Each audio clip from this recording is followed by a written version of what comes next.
Kristel, nii põnev, oled tagasi, aga nüüd siis külaliskohtunikuna. Kas sa oled juba vaimu valmis pannud, et kuidas siis on hakata ütlema võib-olla natuke pahasti ja andma võib-olla ka madalamaid punkte, kuidas sellega toime tuled? No ma arvan, et pahasti ma ei ütle.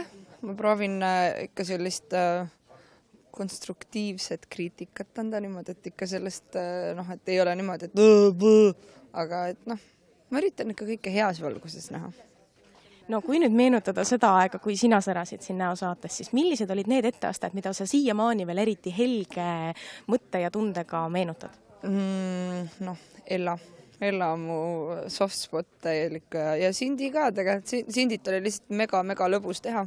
Nii terve niimoodi, et proovist kuni selleni, kui lõpuks tehtud sai purki, oli nagu mega lõbus. Aga Ellaga oli see, et mingi teine, täiesti teine ajastu, täiesti teine inimene, täiesti, see materjal oli hästi põnev ja tore, ja ma arvan, et mind ennast hästi arendas see.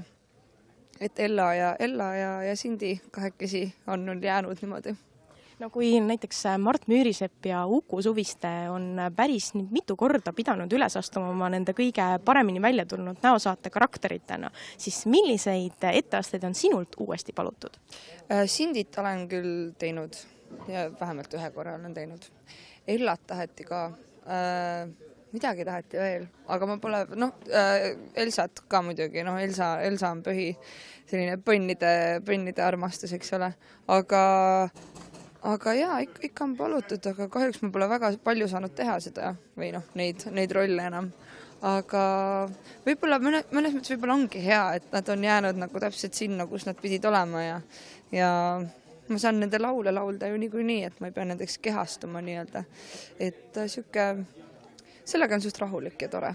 Ma olen kogu aeg tahtnud seda küsida. Ütle palun, kui on need eelklipid siis enne etteastet ja sa astud sellesse lifti, siis kuidas see liftis olla on? Kuhu sa siis lõpuks välja viib või kui kõrgele sa sõidad? Oi, see on Narnia. See liftis on, siuke, oleneb mis hetkel, siis kui sa sinna publiku ette ilmud liftist, siis on ikka see süda klopib kuni selle hetkeni, kuni see muusika pannakse peale ja siis on nagu vaja karakterisse astuda ja siis sa enam ei mõtle selle südame põksumise peale ja selle peale, et aga see lift on selline siuke viimaste hingetõmmete kohta endana veel niimoodi. Enne kui sa nüüd sinna kohtuniku laua taha istuma lähed, siis milliste etteastete suhtes on sul kõige kõrgemad ootused täna?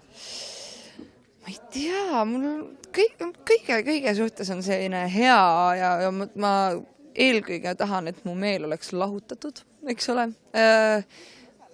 Ma ootan väga Firestarterit, ma arvan, sest ma proovis korra kuulsin ja see tundus selline piisavalt selline äge ja jube at the same time, nagu selles mõttes, mitte jube selles mõttes, et ta oleks halvasti tehtud, vaid nagu just see, et nagu see Firestarter on, et mina kunagi lapsena kartsin seda. Nii et saab näha. Aitäh sulle!